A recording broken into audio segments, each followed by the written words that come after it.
Halo semuanya, kita berjumpa kembali bersama saya Pendeta Del Sompotan dalam obrolan tutup Sabat. Dan saat ini saya akan ngobrol dengan Wakil Dekan Fakultas Ilmu Komputer Universitas Kelabat, Sir Octoverano Lengkong. Sebentar lagi akan live bersama-sama dengan saya.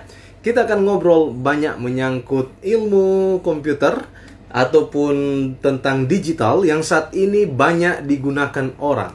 Platform-platform digital banyak digunakan orang karena saat ini kebanyakan orang di rumah saja, bekerja di rumah, dan platform digital ini sangat penting. Nah, saat ini kita akan membahas itu dengan Wakil Dekan Fakultas Ilmu Komputer Universitas Kelabat, Sir Octoverano Lengkong. Sebentar lagi kita akan gabungkan bersama-sama dan kita akan ngobrol dengan Sir Octoverano Lengkong. Oke, jaringan kita baik sehingga kita bisa ngobrol dengan lancar dalam live streaming ini. Kalau Anda punya pertanyaan, silakan Anda tulis nanti di komentar. Halo Sir, selamat sore, apa kabar? Halo, selamat sore, Pastor. Kebetulan kami di sini sudah malam. Oh iya, sudah malam ya. Ya, Oke, kita beda 1 jam ya. beda time zone. Ya, betul sekali, Pastor. Tadi pagi saya bicara di Denpasar. Jadi Wah, luar biasa. tubuh ada di Surabaya Luar biasa. tapi bicara di Denpasar, di gereja Denpasar. Luar Nah, biasa. tadi pagi waktu saya Ya, bangun pagi, memang sudah dari lama appointment-nya, tapi bangun pagi habis berdoa, baca Alkitab sebentar, masih bikin-bikin sesuatu di komputer. Pikir-pikirnya masih jam 9 kan? Jam 9 untuk ibadah sesuai janjian. ya. Tapi tiba-tiba sekitar setengah 8 dapat WA dari orang Denpasar itu, 30 menit lagi kita akan Zoom ya. Terus saya bilang, loh kok ini 30 menit lagi? Ini kan masih jam begini. Lalu kemudian saya ingat, oh iya kita beda 1 jam ya. beda. Jadi Manado sama Denpasar sama Beda ya. jam. Iya. Jadi ini di Manado sudah malam ya. Bagus sekali betul nih latar belakangnya ini. Kayaknya Seropian ini kolektor juga ini. Hobi. Mau hobi ya. aja. Ya, kebetulan Ada ini berapa banyak adalah koleksinya? banyak. Wah, saya sendiri pribadi nggak hitung.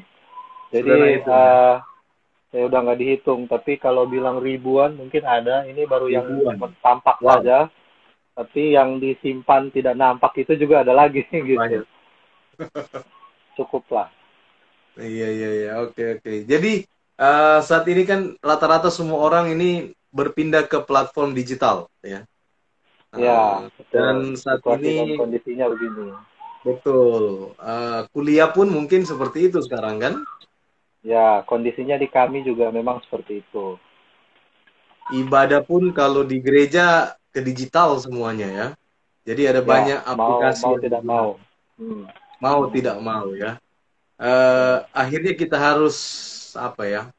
Harus belajar ulang dan belajar ulang ya. Ya, mau tidak mau harus menyesuaikan dengan kondisi yang ada. Menyesuaikan dengan kondisi yang ada ya. Bagaimana sekarang urusan apa ya? Kita ngobrol pertama ini untuk urusan berita-berita hoax ya. Berita hoax yang banyak berseliweran ya. Misalnya ya kita contohkan saja, katanya kalau pakai aplikasi Zoom datanya dicuri dan lain sebagainya, macam-macam lah ya. Bukan hanya berita hoax apa, banyak lagi hoax yang lain. Mungkin Sir boleh kasih tips bagaimana caranya kita untuk mendeteksi, oh ini hoax, nggak usah kita buka, nggak usah kita baca.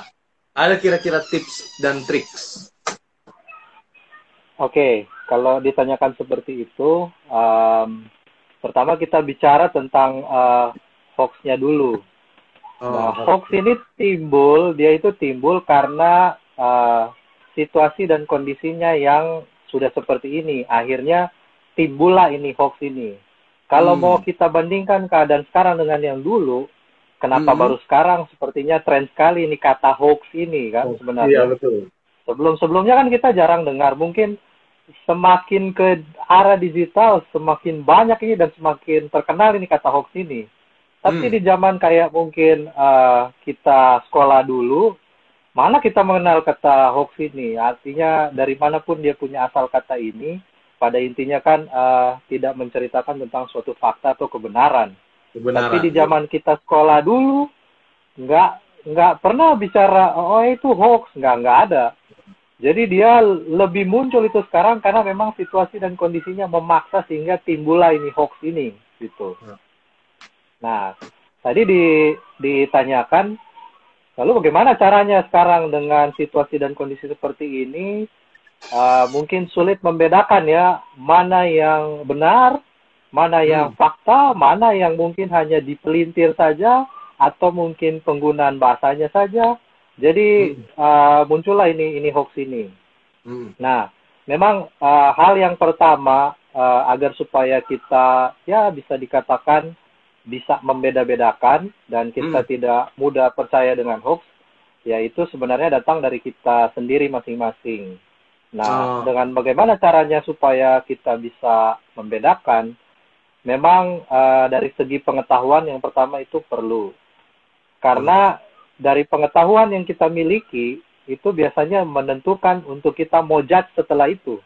Nah, contoh misalnya, pengetahuan kita mungkin tidak sampai di sana, lalu kemudian kita pakai standar, oh kalau bahasa Manado bilang, ini yang selalu saya sering bilang kepada mahasiswa bimbingan saya selalu bilang ke mereka, jangan pernah bilang ke saya, Sir, dorang bilang kok, Sir, katanya, Sir, kok kita tahu kok begini.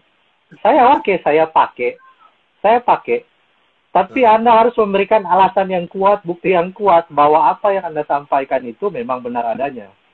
Tapi kalau konsepnya, Sir, dorang bilang kok, katanya, yang sebenarnya kita nggak tahu itu asal muasalnya itu dari mana, itu nggak bisa dipakai, dasarnya nggak ada. Nah, pada dasarnya, satu, karena pengetahuannya nggak sampai di sana, ya sudah, dia mengambil kesimpulan hanya dari ya informasi sejauh yang dia bisa dapatkan aja. Itu satu, pengetahuan. Kemudian yang kedua, saya mau bilang secara terus terang, mungkin agak terkesan kasar ya, tapi yang kedua itu malas. Nah, kenapa saya bilang malas? Harusnya sebelum kita mengolah informasi yang kita dapat, jangan langsung cepat-cepat mengambil kesimpulan. Mungkin itu sudah sangat meyakinkan ya. Wah, iya ini benar ini. Oh ini. Ada gambarnya bahkan. Ada videonya bahkan. Nah, satu hal yang perlu diingat, yang saya bilang tadi, hoax ini muncul di era digital ini. Nah, bicara era digital, yang namanya digital ini semua itu rawan untuk difabrikasi. Artinya dibuatlah artificial gitu. Apa yang sebenarnya tidak terjadi, tapi terlihat seakan-akan, ya ini betul, ini ada videonya, ini ada fotonya. Nggak dikaji lebih lanjut. Nah, itu kategori malas yang saya bilang tadi. Harusnya dia menggali pengetahuan lebih dulu, baru kemudian jump to conclusion. Jangan sampai hanya melihat judul, bahkan belum sempat membaca beritanya, langsung dicaplah. Sekarang bisa saja clickbait seperti, itu yang Pastor bilang. Betul sekali itu, clickbait salah satunya. Nah, yang parahnya, begitu dia mengambil satu kesimpulan, tidak membaca beritanya, tanpa mencari informasi lebih lanjut, dia share. Lalu pakai dengan tambah opininya dia. Berkembang biaklah ini. Ya syukur-syukur kalau seandainya yang dia share itu adalah benar terjadi ya. Tapi kalau sampai dia hoax, wah itu rumit. Jadi supaya kita bisa memang membedakan mana yang hoax, mana yang asli, alangkah baiknya dicek dulu. Artinya dalam hal ini kita menggali pengetahuan. Apakah yang disampaikan ini sudah benar atau tidak? Dan jangan pakai begini. Oh, ini sumbernya dari sini. Kita percaya. Jadi dia pasti kredibel. Nah, sebenarnya tidak cukup sampai di situ. Percaya saja tidak cukup di sini. Jadi mesti ada ekstra lagi. sampai Oke. kita bisa dapat satu kesimpulan. Jadi jangan langsung mengambil kesimpulan seperti itu. Jadi itu Saya satu. biasa baca Dan berita. Kalau ya, baca bagaimana, berita, Dokter? saya biasa baca berita kalau dari sumber website-website yang dalam tanda kutip yang kredibel tadi, kayaknya itu bisa Oke, dipercaya ya. Tapi kalau oke, ada kan banyak berseliweran berita online ya, portal-portal ya, berita ya, online, ada yang memang ya, kelas atas, yang sudah banyak orang ya. kenal, ada juga yang memang istilahnya baru pertama kali mungkin kita lihat ya. Apakah itu bisa Betul. juga jadi standarnya? Oke, terima kasih. Ini memang menarik sekali. Hmm. Yang saya mau bilang itu seperti ini. Ada istilah yang namanya kita sering dengar bahasa diplomasi, Ah, bahasa media. oh iya Itu betul. ini bahasa yang digunakan. Ah, Yang sebenarnya tadi Pastor sudah sebut satu statement mengenai clickbait, ya kan? iya, clickbait. Ada kalanya judulnya saja sudah disusun sedemikian rupa caranya agar Ah, supaya bisa membangun persepsi, bisa betul. membangun opini. Dan Opini. ada kalanya judulnya A, isinya B. D. Jadi Itu banyak itu. kontradiktif. Iya. Kontradiktif sebenarnya. Ah, Uh, Satu kali saya baca berita agak lucu. Beritanya hmm. menuliskan begini. Sedangkan pihak hukum itu tidak bisa membubarkan massa. Ah. Tapi Raisa cukup satu kali nyanyi, bubar semua itu massa. Oh gitu ya. Waktu saya lihat berita itu, saya Ah, tertarik, wih luar biasa gitu kan. Wah ini ada massa berkerumunan, sudah dilakukan langkah-langkah hukum, dibilang baik-baik untuk membubarkan diri, nggak ah, mau mereka. ah. Tapi Raisa datang satu kali nyanyi, memang langsung terbongkar itu Langsung. kerumunan massa. Ah. Waktu saya baca beritanya, jadi maksudnya Raisa itu adalah sebuah kendaraan water cannon Oh, pakai air. oh jadi Raisa Raisa itu itu water cannon, Raisa itu pengurai massa, pengurai massa. gitu. Oh, jadi Disingkat bukan, Raisa, ah, gitu.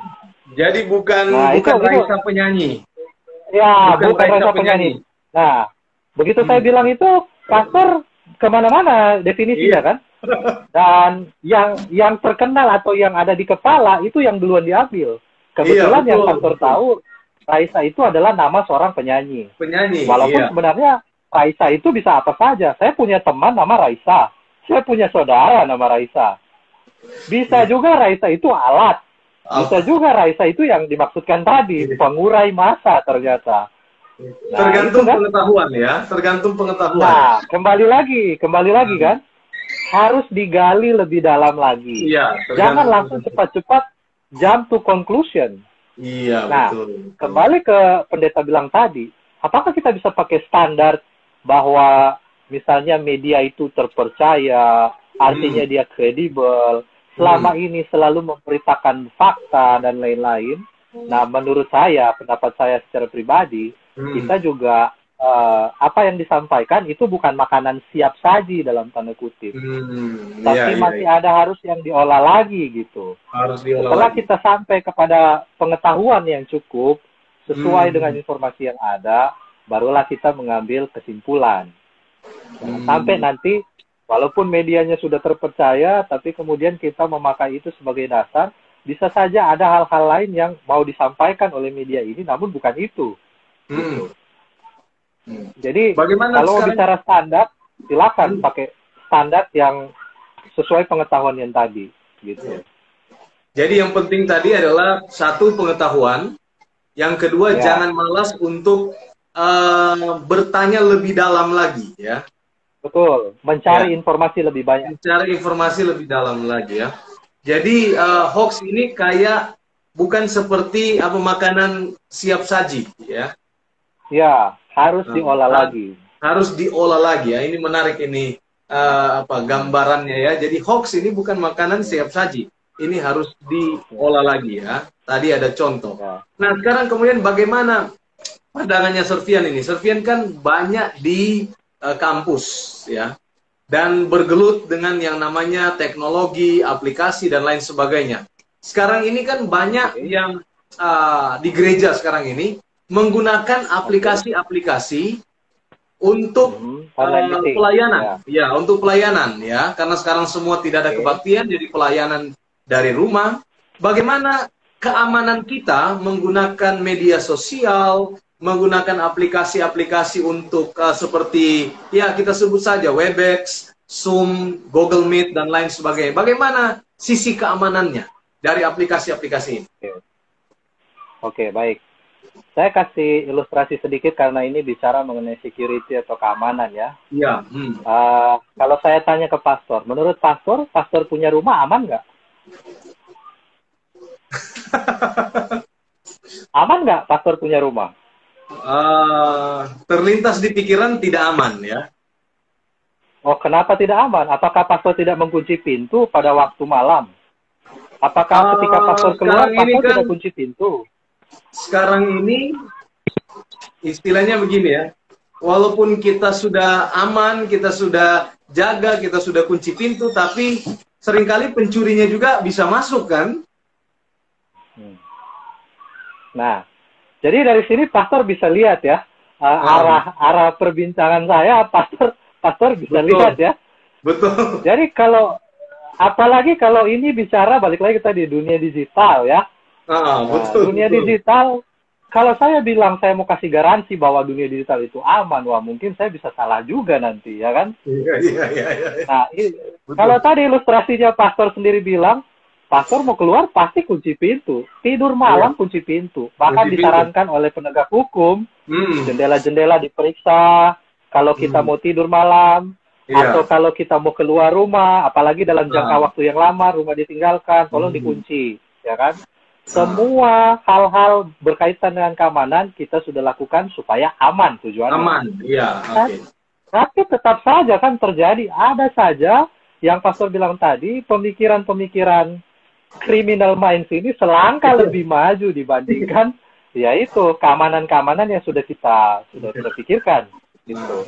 Jadi basicnya kalau mau dibilang aman atau tidak itu relatif. Gitu. Ya, relatif. Mau dibilang aman. Mau dibilang tidak aman, tidak aman. Itu. Nah, sekarang berarti kalau bicara aman tidak aman, itu kembali ke orang punya pemahaman sampai di mana itu aman. Kategori aman dikatakan aman yang bagaimana dulu. Gitu. Kita tidak bisa langsung itu aman. Nah, itu tidak bisa langsung seperti itu. Jadi saya tidak bisa bilang bahwa apakah aplikasi online meeting yang kita pakai, apakah itu aman atau tidak. Nah, itu konsepnya kita pakai yang tadi dulu ilustrasinya sebelum nanti akan lebih panjang. Tadi saya dengar pastor sudah mulai angkat itu isu-isu yang berada sekarang di salah satu aplikasi online meeting kalau saya tidak salah tadi. Iya. Lanjut, betul. Pastor. Betul. Jadi kembali saja ke seberapa tinggi kepercayaan diri kita, ya, untuk menggunakan itu. Iya.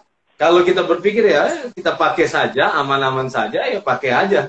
Kalaupun kena hack istilahnya atau kena diterobos, ya mungkin lagi lagi sial-sialnya kita lagi dituju orang untuk di hack, ya, atau diterobos, ya. Seperti itu mungkin. Jadi jadi itu dia punya konsep dasarnya bicara mengenai aman atau tidak aman. Wah, kita lihat di sini sudah banyak komentar-komentar, ya. Halo semuanya, selamat malam. Mantap. Semuanya. Dari Dave Tilung, mantap Servian PB Krono. Jadi salfok. Ya, ini sebagian daripada harta yang mau dijual nanti kalau sudah ada apa-apa. Oke. Kita sapa dulu yang bersama-sama dengan kita. Saya lihat ada yang datang dan pergi, tapi saat ini masih ada Virgin Hussein, Dave Tilung, Lovely, Mem Lovely Sepang, kemudian Halim Christopher, lalu Master Show, Photo and Cinema. Kita sudah sapa beberapa orang-orang, ya. Nah, kalau dari sisi digital sekarang ini, dari sisi digital, bagaimana kemudian Servian melihat tentang konten-konten yang ada di konten-konten rohani yang ada di dunia digital saat ini?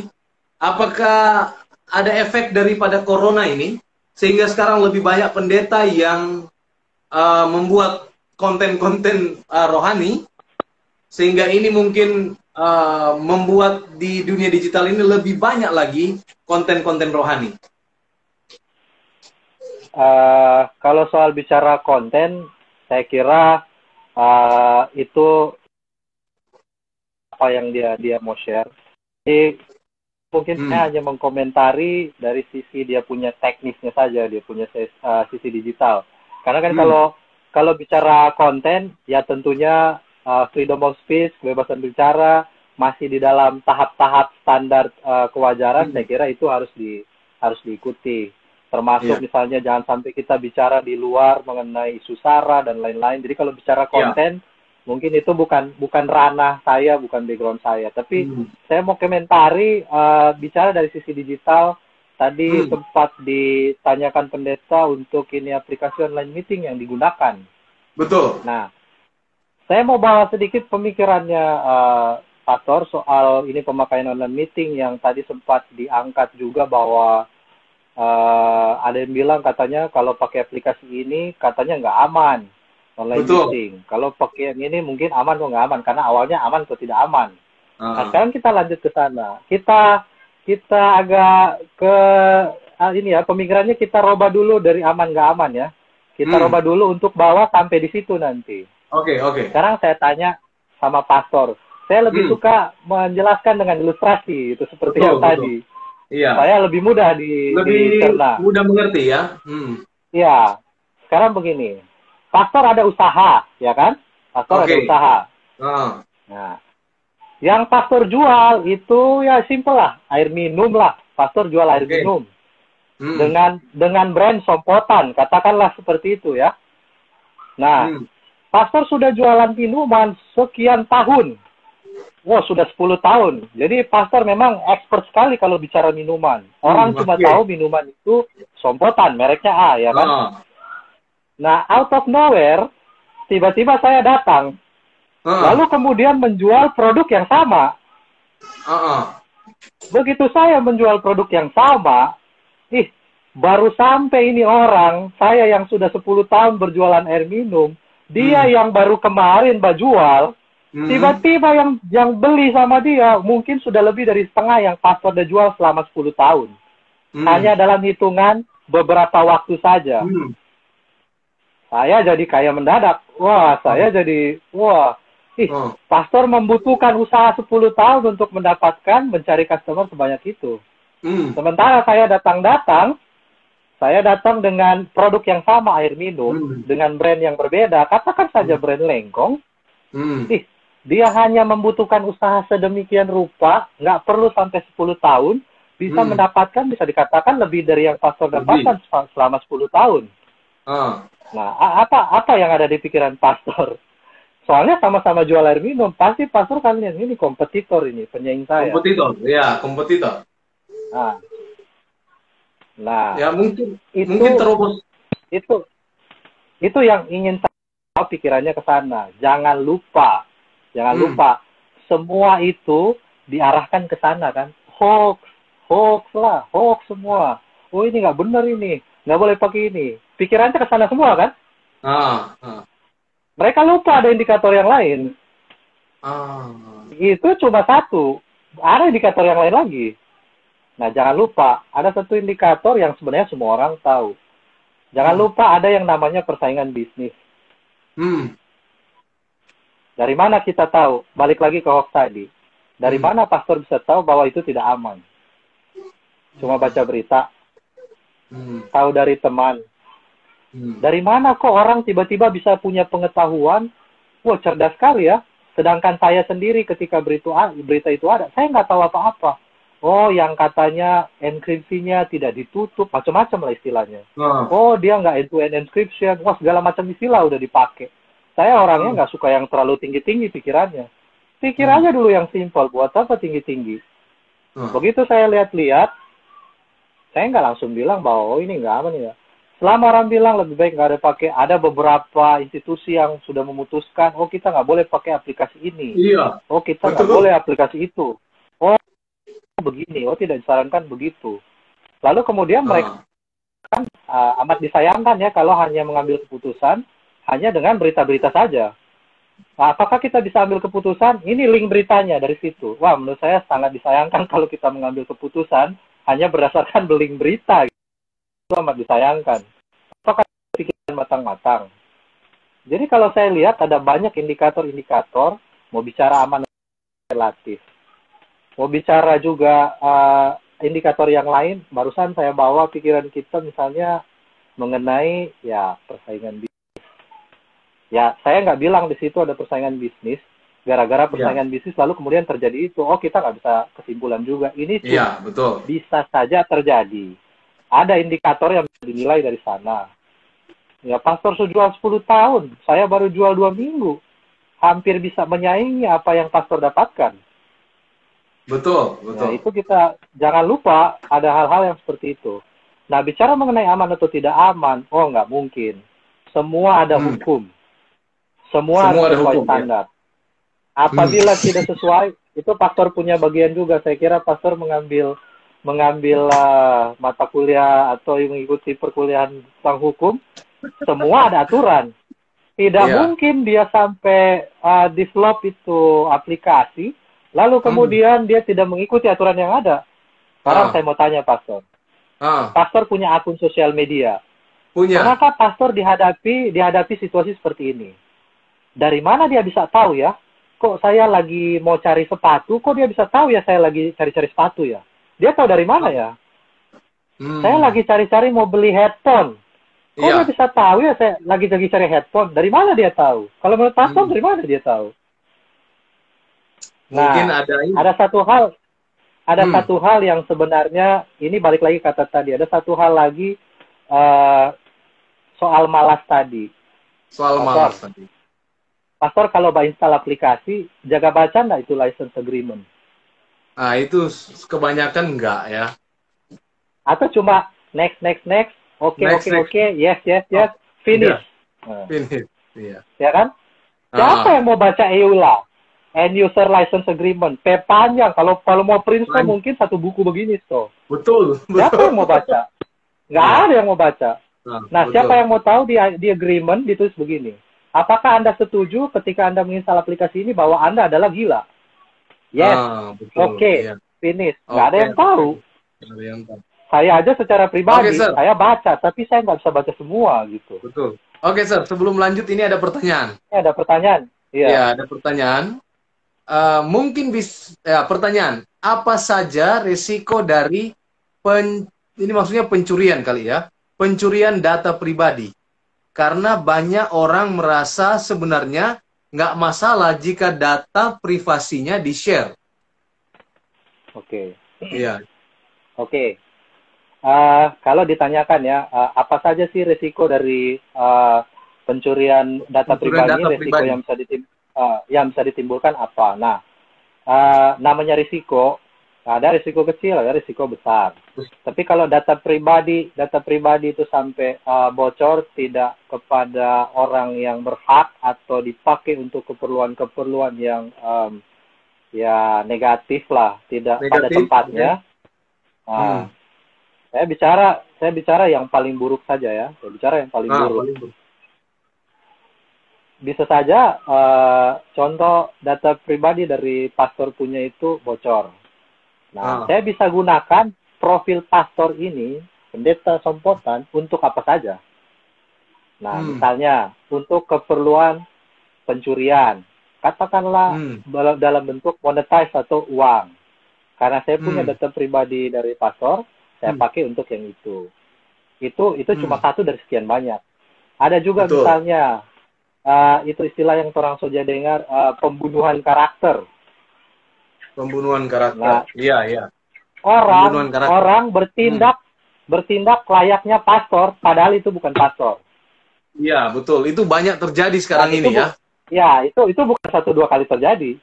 Jadi dia nggak butuh uangnya. Dia cuma butuh betul. mungkin ada sentimental tersendiri sama pastor. Iya. Dia nggak butuh pastor punya uang. Dia butuh pastor punya profil. Jadi tergantung dari motifnya itu sendiri. Jadi kalau bicara apa saja resiko apa saja bisa terjadi. Itu dia punya jawaban dari saya, apa saja bisa terjadi. Cuma, nah ini yang saya juga sering share, mahasiswa juga banyak yang punya pertanyaan seperti itu. Sekarang, kenapa sih ini jadi sepertinya besar sekali? Pertama, contohnya saya secara pribadi, saya punya data rahasia apa sih sebenarnya yang saya simpan?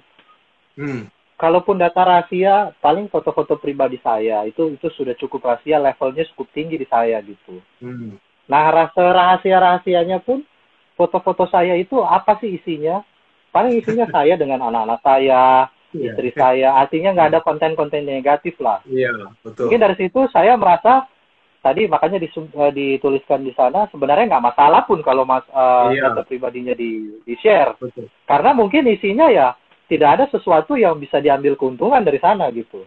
Iya, betul. Beda kalau ada sesuatu yang mungkin kontradiksi atau mungkin ada sesuatu yang disembunyikan atau ada sesuatu yang tidak layak untuk dikonsumsi secara publik. Nah, betul. Itu pasti orang akan was-was. Tapi sekarang saya mengerti pasti ada yang berpikir, oh ya itu data diambil kok akhirnya internet bankingnya diambil lah dan lain-lain. Nah itu dia. Nah bagaimana itu? Kalau sampai seperti itu, ini artinya tingkatannya sudah lebih tinggi ya. Sudah tidak cukup. Dia tidak cukup hanya dengan kita join di aplikasi online meeting lalu kemudian dia auto curi itu di bank. Menurut saya itu amat sangat tidak masuk akal hanya dengan kita tidak segampang itulah terjadi ya. Ya. Tidak segampang itu terjadi. Nah, ini sebenarnya kita kembali ke peraturan yang tadi. Semua itu ada standarnya. Tidak mungkin saya join di aplikasi online meeting lalu kemudian dia secara otomatis kemudian dia mengambil data lalu kemudian dia melakukan transaksi mobile banking. Itu saya baca beritanya, ada yang share di sosial media, ada yang share di WhatsApp. Saya cuma ketawa aja lihatnya. Oh iya, coba buktikan kemarin sini, kasih live di mana kalau perlu, kasih tunjuk di situ. Nih, sementara diambil uangnya nih, berkurang tuh pelan-pelan. Itu tidak serta-merta seperti itu. Begitu join lalu kemudian diambil dan lain-lain, itu butuh proses gitu. Butuh proses. Cuman kan kayaknya beritanya yang saya pakai istilah yang beken aja di sosial media, digoreng-goreng sampai akhirnya jadinya menimbulkan keresahan. Nah, kembali ke data tadi, kalau data kita memang sensitif, makanya coba perhatikan. Kenapa negara sensitif? Kenapa institusi yang sensitif? Karena coba, kalau kita sementara ini misalnya bicara sidang paripurna lah katakanlah, yang tertutup, tidak boleh diketahui orang banyak. Lalu kemudian dia bocor keluar. Nah, hal-hal yang seperti ini yang perlu dilindungi. Ya. Tidak ada salahnya kan? Tidak ada salahnya waspada. Tidak ada salahnya, memang kita harus waspada. Nah, untuk kepentingan bersama, ya aplikasi online meeting bukan cuma satu. Bisa pakai alternatif yang lain. Artinya hanya mencegah cara-cara yang kurang wajar aja gitu. Saya tadi menarik, saya mau dalami soal yang tadi itu, yang tersampaikan. Jadi kita kan kalau di media sosial, seringkali kita search sesuatu, ya, atau kita googling sesuatu, ya. Dan ketika kita masuk ke media sosial kita, maka iklan sesuatu yang kita googling itu biasanya dia muncul iklan itu ya. Ya contohnya gini, saya cari racket badminton di Google, di googling ya, saya cari. Tiba-tiba saya kemudian masuk di iklan media di media sosial saya, iklan tentang yang saya cari itu masuk. Iya betul. Coba dijelaskan secara secara ilmiahnya itu cara kerjanya. Karena mungkin Pastor, saya bilang tadi ada license agreement, dibaca nggak? Jadi saya kasih tahu sedikit teknis.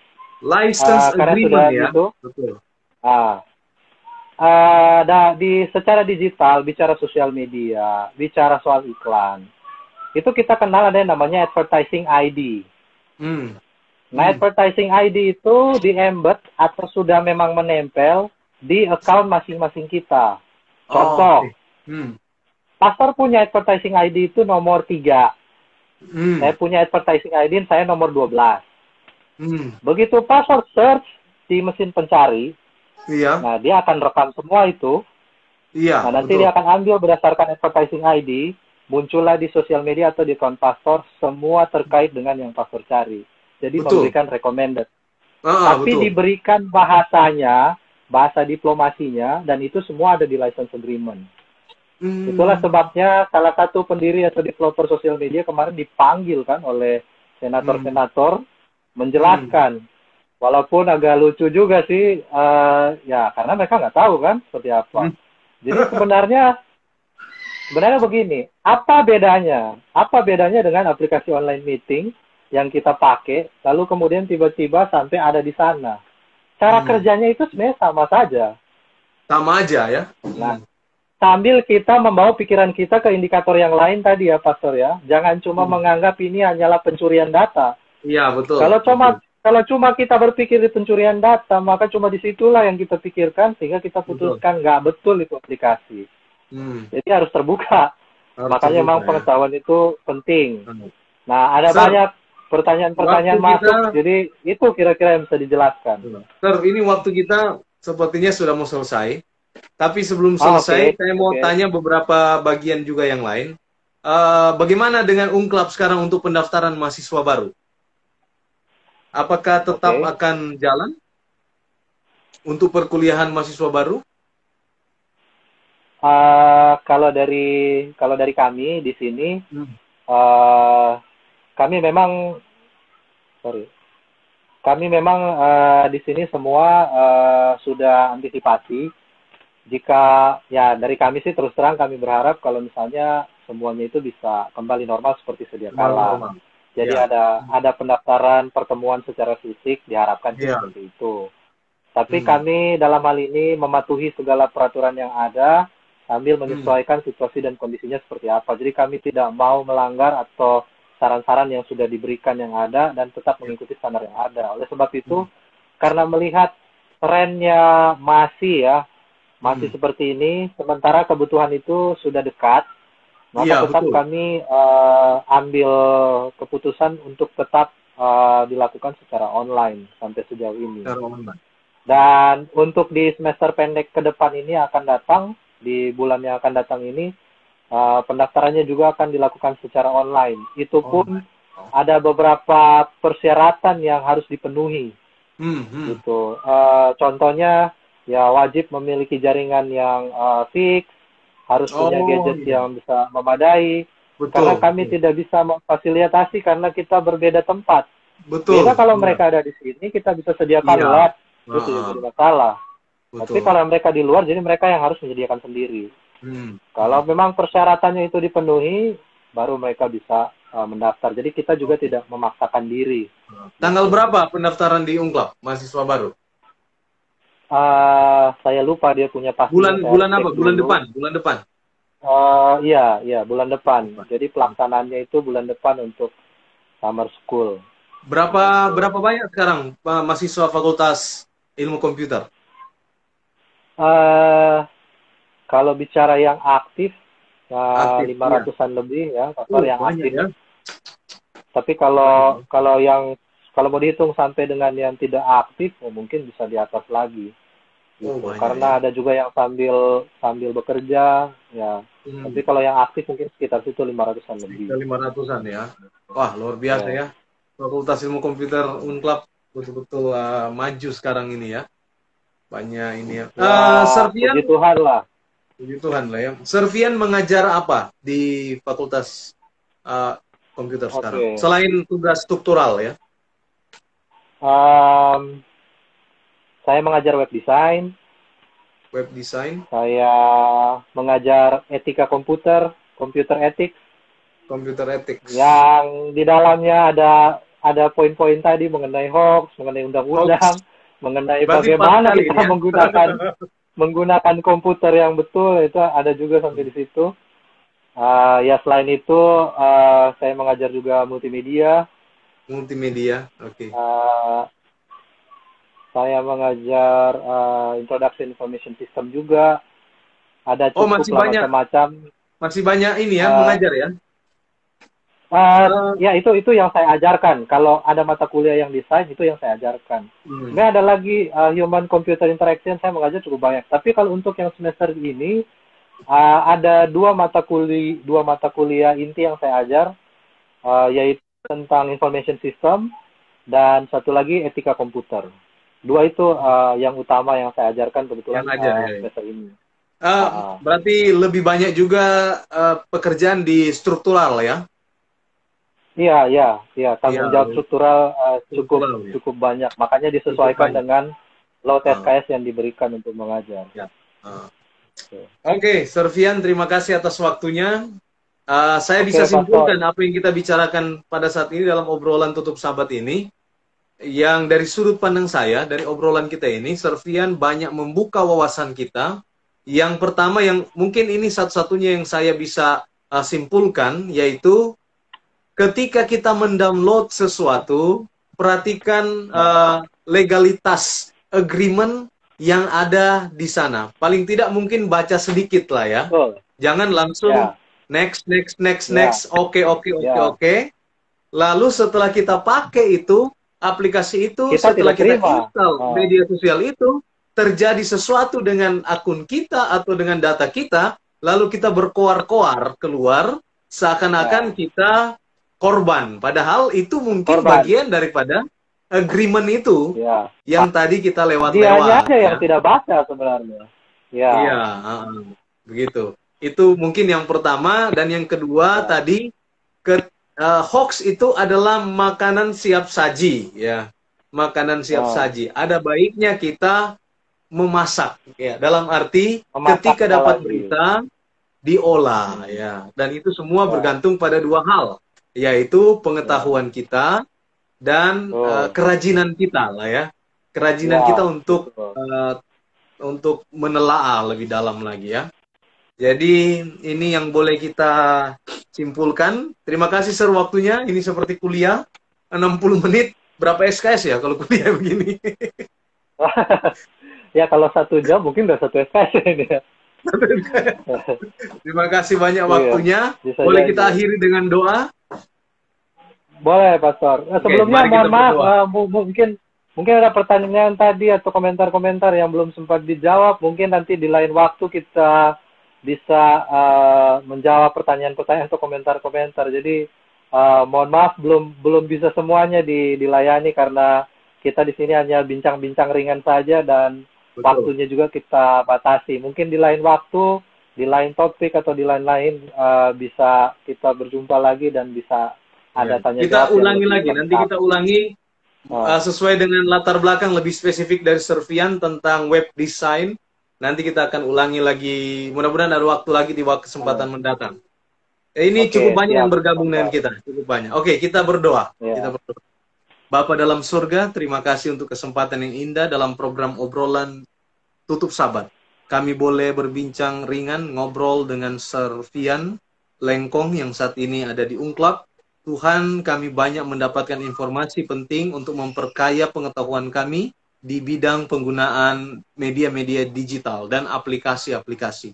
Kiranya semua materi, informasi, pengetahuan yang telah disampaikan boleh menjadi berkat untuk pribadi kami, memperkaya pengetahuan kami, sehingga kami boleh dapat mengambil pelajaran ketika kami berada di dunia digital dalam melakukan berbagai-bagai hal, termasuk juga dalam pelayanan di gereja. Kami berdoa secara khusus untuk Servian dan keluarga, istri dan anak-anak yang saat ini melayani di Ungklab. Dalam tanggung jawabnya Tuhan berkati, berikan selalu hikmat akal budi dari sorga, kesehatan dan kekuatan. Dalam kesibukan mengajar saat ini secara online, dan tugas-tugas di struktural lainnya Tuhan memberkati, berikan kuasa dari sorga, boleh mengerjakan semuanya dengan baik. Berkati keluarganya, kiranya berkat sorga menjadi bagian, damai sukacita menjadi bagian keluarga Servian. Terima kasih Tuhan untuk waktu yang indah ini. Di dalam nama Yesus kami persembahkan doa ini. Amin. Amin. Oke, terima kasih Servian. Terima kasih semua yang sudah nonton. Sampai jumpa lagi. Bye-bye. Di lain kesempatan. Siap.